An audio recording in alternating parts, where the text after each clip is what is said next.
Congratulations on the win. Thank you. Before we get on to your performance, I would like to start off with Deiveson. Are you surprised that he went for the leg lock again and again and again and wouldn't let go, even though it didn't seem like he had anything there? Yeah, he didn't have that at all. I don't really know what he was doing.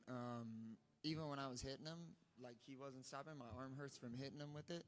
I don't know really what that was about, but you're not going to beat me at leg locks ever. So second to that then, it was ruled as a TKO via injury, but from where I was sitting, it looked like his knee was in a messed up position with your legs in it, and then he tapped. So I feel like that maybe should be a submission ruled. You carried away. Yeah, I mean, it was like a pop submission, you know? It was like, the position's called 50-50. If you don't know how to play 50-50, you're going to pop your knee. I spun under. I went for a backside 50-50. It didn't hit. He got on top. I sat up really hard just to get on top. And if I sit up hard and you don't sit back, your knee is going to pop. It happened to TJ when I did that to him. It happened to Figgy. I heard it click really loud. So that wasn't like an accidental thing. That was like a, hey, Figgy, you're either going to sit down on your butt or we're popping your knee. And that's what happened. Did you, when he was going for all these leg locks, then did you know that, oh, this 50-50 game is about to be open to me and this is the way I can finish the fight, or were you just flowing in there and it just presented itself in the moment? I win at 50-50 every time against all of these guys. I trained with the guy that invented the thing, Ryan Hall, so you will not beat me at 50-50. You can attack my legs all you want. Like, those are very technical spots, and I'm very good at those spots, so you're not going to win there, you know. At no point was I in danger. Yeah. You said you wanted to come into this fight and prove that you're at the top of your game and that you're ready for these title opportunities. You did that. You had a very dominant victory over Deiveson. Do you hope, or have you spoken to the UFC since you've left the cage 2 minutes ago, that you might be able to slide in as a backup for Newark? I haven't talked to him. Me and my agency are going to talk to him, see what's kind of next. I think I deserve the title shot next regardless, you know. I mean, who else is there? Umar just fought for the belt, lost. Jan is coming off of a win, but also lost to both of the guys that are fighting. So I don't know how exciting that would be. And then I finished Figgy in a round and a half. Jan didn't finish Figgy.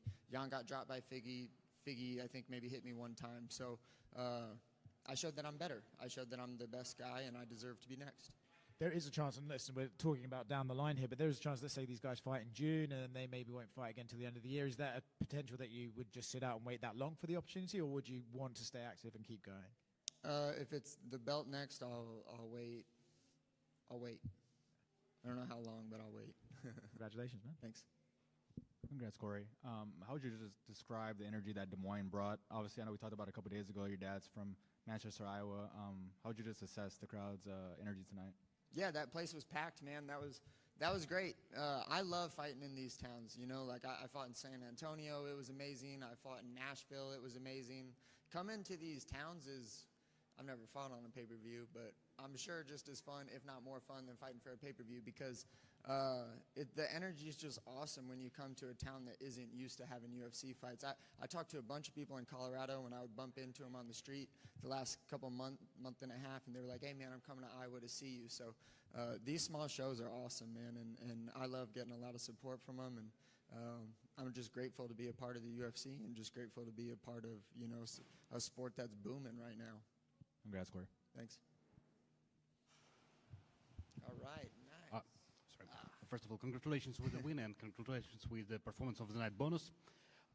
Speaking about title shot, do you see any weaknesses in Merab's style? I mean, everyone has weaknesses in their style.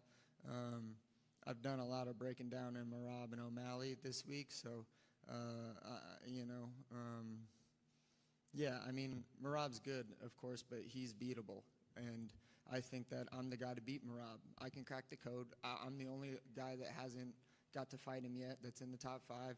I go out, I finish a really seasoned veteran who's very good in a round and a half. I deserve the title shot next. And if it's O'Malley, the entire world wants to see O'Malley. And I step into a cage and fight. And the UFC needs big fights, and you can't make a bigger fight than me and O'Malley right now. And one more.